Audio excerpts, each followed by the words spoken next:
हर पिता का सपना होता है कि वो अपने बच्चों को पढ़ा लिखा कर अपने से ज्यादा कामयाब बनाए। हर पिता का सपना होता है कि उसके बच्चे इतने आगे बढ़ जाएं कि वो पिता अपने बच्चों के नाम से जाना जाए। ऐसा ही सपना देखा था बहेड़ी के मोहल्ला बाजार के रिफाकत अली ने, जो कि खुद एक ट्रैक्टर मिस्त्री हैं और बड़ा मुश्किल से अपना जीवन यापन करते हैं। लेकिन जिस तरह से उन्होंने अपने बच्चों को पढ़ाने का सपना देखा, वो आज सपना साकार होता नजर आ रहा है। उनका एक बेटा इंजीनियर है तो एक बेटा बीओएमएस की पढ़ाई कर रहा है। मगर जिस तरह से कहा जाता है कि बेटी बचाओ बेटी पढ़ाओ, उस नारे को सही तरीके से अगर अंजाम दिया है किसी ने तो वो है रिफाकत अली। एक ट्रैक्टर मैकेनिक होने के बावजूद उन्होंने अपनी बेटी नाजरीन को इतना पढ़ाया कि उन्होंने नेट क्वालिफाई किया है, वो भी पहले ही प्रयास में।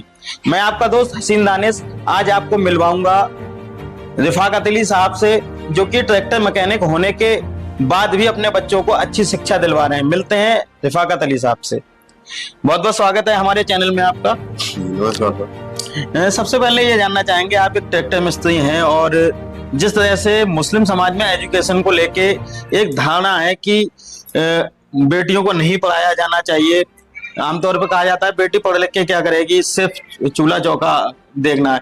आपने अपनी बेटी को पढ़ाया और एक अच्छे मुकाम पे पहुंचाया। कैसा लग रहा है आपको और ये कहां से आपके दिमाग में आया कि बेटी को उच्च शिक्षा ही हासिल करानी? बहुत अच्छा लग रहा है बच्चों को पढ़ा के, और शुरू से बचपन से ही बच्चों को शौक था पढ़ने का। और मान लीजिए सोचा कि बच्चे पढ़ेंगे तो ज्यादा कामयाब होंगे। जब मैं तो मजदूरी कर ही रहा हूँ तो बच्चों के लिए ना हो मजदूरी के लिए, तो इसलिए मैंने बच्चों को अच्छे तरीके से पढ़ाया। अच्छा, जिस तरह से आपके बड़े बेटे जो हैं इंजीनियर हैं, एक बीओएमएस कर रहे हैं, अब बेटी ने नेट क्वालिफाई किया है, तो समाज में जिस तरह से आपने संदेश देना चाहा था, क्या वो संदेश पूरा कामयाब हुआ? जी कामयाब हुआ। बच्चों को तो लोग कहते भी थे बेटी को मत पढ़ाओ, बेटी को घर के काम में लगाओ, थोड़ा पढ़ा लो, लेकिन मैंने नहीं सोचा बच्चों को पढ़ाने का। अच्छा, नेट क्वालिफाई करने के बाद अब आपकी बेटी असिस्टेंट प्रोफेसर या प्रोफेसर की जॉब करेंगी और वो जिस तरह से आपने अपने बच्चों को पढ़ाया वो ऐसे ही और बच्चों को शिक्षा देंगी। तब एक पिता के रूप में आपको कैसा लगता है कि आपने जो सपना देखा था वो साकार हुआ है? जी बहुत अच्छा लग रहा है। मैं ये कहता हूँ हर माँ बाप को उन बच्चों को पढ़ाना ही चाहिए। आज के दौर के अंदर पढ़ा लिखा होना बहुत जरूरी है।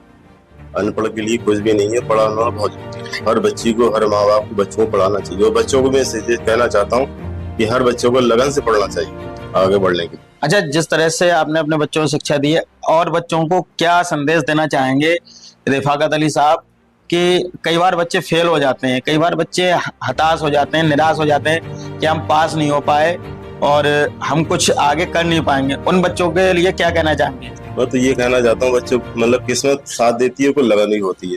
अगर एक बार एक परीक्षा में आप फेल हो रहे हो तो अगली दफा फिर कोशिश करो। जब तक आपको संजाम नहीं पता पीछे नहीं छोड़ना चाहिए, पढ़ना ही चाहिए। और ये भी निराश नहीं होना चाहिए कि हम इस सवाल में पास नहीं हुए तो अगली दफा में नहीं हुए। प्रयास करो, इंशाल्लाह अगली दफा पास हो जाओ। बच्ची ने हमारी बिना कोचिंग के नेट निकाला है। एक बार भी कोचिंग करनी, घर से पढ़ाई की तैयारी करी। तो ये थे रिफाकत अली साहब जिन्होंने अपने बच्चों को इतना पढ़ाया है कि एक समाज में नया मुकाम हासिल कराया है। हम अब आपको मिलवाएंगे उस बच्ची से जिसने अपने पिता के सपने को साकार करने के लिए घर पर रह के ही पढ़ाई की और पढ़ाई करने के बाद पहले प्रयास में ही नेट क्वालिफाई किया है। मिलवाते हैं आपको नाजरीन से। नाजरीन बेटा, आप ये बताइए, जिस तरह से आपने घर पर रह के पढ़ाई की, आपके पिताजी ने एक सपना देखा, आपके फादर जो है एक ट्रैक्टर मैकेनिक हैं। आपने बहुत संघर्ष के दिन भी देखे होंगे अपने पिता के कि वो सुबह काम पे जाते हैं, शाम को लौट के आते हैं, थके हारे आते हैं। लेकिन जब आपको पढ़ाई करते देखते होंगे तो उनके अंदर एक जोश आता होगा कि ठीक है, मैं जो भी मेहनत कर रहा हूँ वो कामयाब होगी। आपको कामयाब होने के बाद कैसा लग रहा है? अपने पिता के लिए क्या कहना चाहेंगे? मैंने जो भी पढ़ाई की उसमें मुझे पहला मोटिवेशन जो है वो मेरे फादर और मदर से ही मिला। उसके बाद मेरे जो फैमिली है उनसे मुझे बहुत सपोर्ट रहा, जैसे कि मेरे चाचा भाई लोग ये हो गए। तो फिर जब अब मैं कामयाब हो गई हूँ तो फिर मुझे उनकी मेहनत ही जो है, जो मेरे सक्सेस के ही थ्रू मुझे दिखती है कि उनकी मेहनत की है, जिसकी वजह से ही आज मैं इस मुकाम पे हूँ। तो मुझको बहुत अच्छा लग रहा है कि जो मैंने कोशिश की आज वो मैं देख पा रही हूँ अपने पेरेंट्स के। अच्छा, आपके पिताजी ने, आपके फैमिली ने आपको पूरा सपोर्ट किया और आपको पढ़ाया। जब आपके दो भाई हायर एजुकेशन में गए एक इंजीनियर हुए, एक BOMS की पढ़ाई कर रहे हैं, तो आपका जो मोटिवेशन है पिताजी के जरिए था। लेकिन सिर्फ इतना जानना चाहेंगे, जिस तरह से आपने घर पे रह के पढ़ाई की, तो घर पे पढ़ाई का आपका क्या शेड्यूल था और कैसे आपने पहले प्रयास में नेट क्वालिफाई कर लिया? शेड्यूल ये था, मैं अपने एकेडमिक्स में स्टार्टिंग से ही रेगुलर रही हूँ और रेगुलरिटी बहुत जरूरी होती किसी भी सक्सेस के लिए। तो मैंने अपने ग्रेजुएशन में अपने कॉलेज टॉप किया था, मैंने वहाँ मेरे सबसे हाईएस्ट कौन से कॉलेज में? JPM से मैंने BLED किया, वहाँ सबसे हाईएस्ट मार्क्स रहे।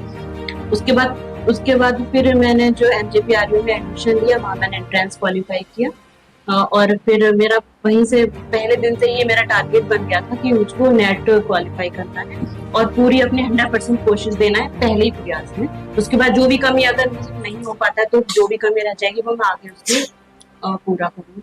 तो मेरा शेड्यूल ये है कि मैं अपना एकेडमिक्स पे रेगुलर जाती हूँ, ध्यान देती हूँ और वहाँ पढ़ती हूँ। फिर वहाँ से आके मैं अपने एकेडमिक का जो मेरा पढ़ना होता है उसको पढ़ने के बाद मैं अपने कंपटीशन को टाइम देती थी रेगुलर बेसिस पे। या नेट कंपटीशन की जब आप तैयारी कर रही थी तो कई बार ऐसा लगता है कि गाइडेंस की जरूरत होती है, लोग कोचिंग जाते हैं, कोचिंग में एक मोटिवेशन होता है और एक बताया जाता है आपको कैसे पढ़ाई करनी है, लेकिन आप बिना कोचिंग के जब पढ़ाई कर रही थी तब आप मोटिवेशन कहाँ से ले रही थी? वो मोटिवेशन मेरा परिवार, मेरे भाई, चाचा, पापा, अम्मी, ये लोग, इन्होंने मुझे सपोर्ट किया और मोटिवेट मैं हमेशा से अपने परिवार से ही हुई इन लोगों को देखकर। और फिर आजकल सोशल मीडिया और बुक्स वगैरह है तो मैं वहां से स्टडी। सोशल मीडिया के जरिए आपने पढ़ाई की, लेकिन शेड्यूल क्या था आपका? सुबह से लेकर शाम तक कितने घंटे आपने पढ़ाई की? बीच में आपने अपने लिए समय कब निकाला? सुबह अपने यूनिवर्सिटी से वापस आकर अपना एकेडमिक का पढ़ लेती थी। उसके बाद शाम से लगभग 4-5 घंटे में अपना नेट का रेगुलर देना ही देना था मुझे एकेडमिक के अलावा। फिर बाकी एकेडमिक के बाद मैं अपना नेट का कम से कम 5 घंटे मैं देती थी। अच्छा, मैं आपसे बात करूं नाज़रीन जी, नाज़रीन ना कह के प्रोफेसर नाज़रीन कहा जाए तो ज्यादा बेहतर होगा। प्रोफेसर साहबा, आप ये बताइए आपके शौक क्या हैं? आप क्या शौक रखती हैं? किस चीज से आप जो है अपने आप को रिफ्रेश करती हैं? पहला शौक तो मेरा सबसे पहले कि नमाजी, मैं नमाज को कायम रखती हूँ और बाकी मेरी बुक्स वगैरह जिनको मैं रेगुलर बेसिस पे पढ़ती हूँ। तो ये है प्रोफेसर नाज़रीन, जिनका शौक नमाज पढ़ना है और बुक्स के जरिए इंस्पिरेशन लेना है। अपने पिता को मोटिवेशनल बताया कि इनसे मोटिवेशन इन्होंने हासिल किया, परिवार का साथ बता रही हैं। जिस तरह से इनके परिवार ने साथ दिया, मैं आप लोगों से अपील करना चाहूंगा, आप अपनी बेटियों को, बच्चियों को, बहनों को इतना मोटिवेट करें कि वो आगे जाकर उस मकाम पे पहुंचे जहां आप नहीं पहुंच पाए।